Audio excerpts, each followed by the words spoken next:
संत कबीरदास जी महाराज बालक थे और आकाशवाणी हुई कि बालक कबीर,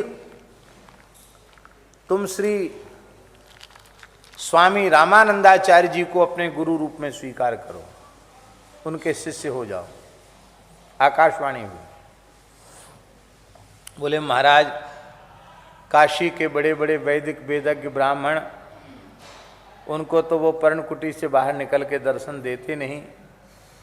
मैं म्लेच्छ कुल में पोषित बालक, भला वे मेरा मुख क्यों देखेंगे? मुख ही नहीं देखेंगे तो दीक्षा तो कैसे होगी? आकाशवाणी ने कहा कि वे नित्य प्रति पंचगंगा में स्नान के लिए जाते हैं। श्रीमठ में, श्रीमठ से उतर के पंचगंगा घाट पर पंचगंगा में स्नान करते हैं।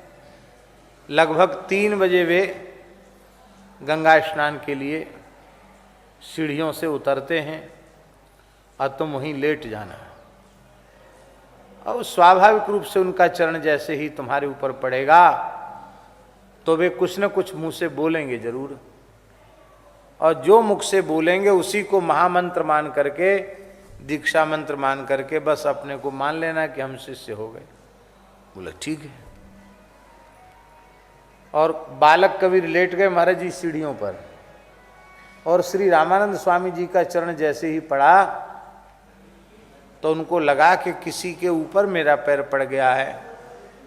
वे तत्काल पीछे हटे। बालक कबीर ने तो साष्टांग प्रणाम किया।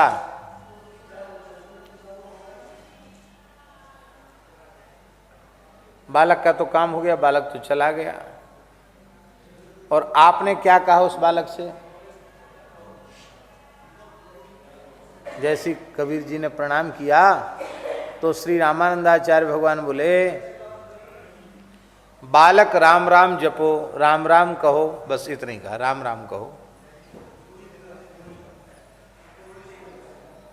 अब महाराज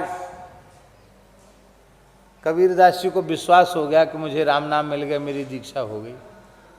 इस विश्वास की बात बता रहे हैं आपको। अब वो गए, तुरंत गंगा स्नान करके घर गए और खूब लंबा चौड़ा 12 तिलक लगाया और अपने घर के चौराहे पर, तिराहे पर बैठ गए। कोई भी वैष्णव वहाँ से निकलते श्रीमठ दर्शन के लिए तो कहते, गुरु भाई राम राम, दंडोत प्रणाम। अरे जुलाहे का बालक, तू कब हमारा गुरु भाई बन गया? किसका चेला है? अरे आप ऐसे कहते, किसका चेला है? यतिराज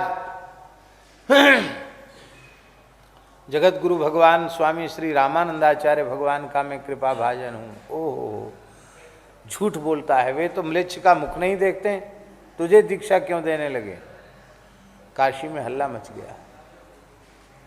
एक यवन कुल के बालक को स्वामी जी ने शिष्य बना लिया। लोगों ने आकर श्रीमठ में शिकायत की। बोले महाराज, कहाँ तो आपका दर्शन हम काशी वासियों को दुर्लभ है। आप काशी में विराजते हैं और कहाँ आपको इतना चेला बनाने की भूख लग गई कि आप ब्राह्मणों को छोड़कर इसको आपने चेला बना लिया, म्लेच्छ को शिष्य बना लिया। आपने कहा कि हमने तो किसी को दीक्षा नहीं दी है। कौन है वो? बुलाओ उस लड़के को। कबीरदास जी को बुलाया गया। वो तो रात वाला दर्शन था, अब ये दिन वाला दर्शन। तो पर्णकुटी के भीतर स्वामी जी विराजे थे और बालक कबीरदास जी ने बाहर से साष्टांग प्रणाम किया और प्रणाम किया और खड़े हो गए श्री कबीरदास जी। स्वामी जी ने पूछा, बालक, हमने तुम्हें दीक्षा कब दी? श्री कबीरदास जी ने सारी घटना सुनाई और घटना सुनाने के बाद बोले कि आपने ही तो अपना चरण मेरे वक्ष पर पधराया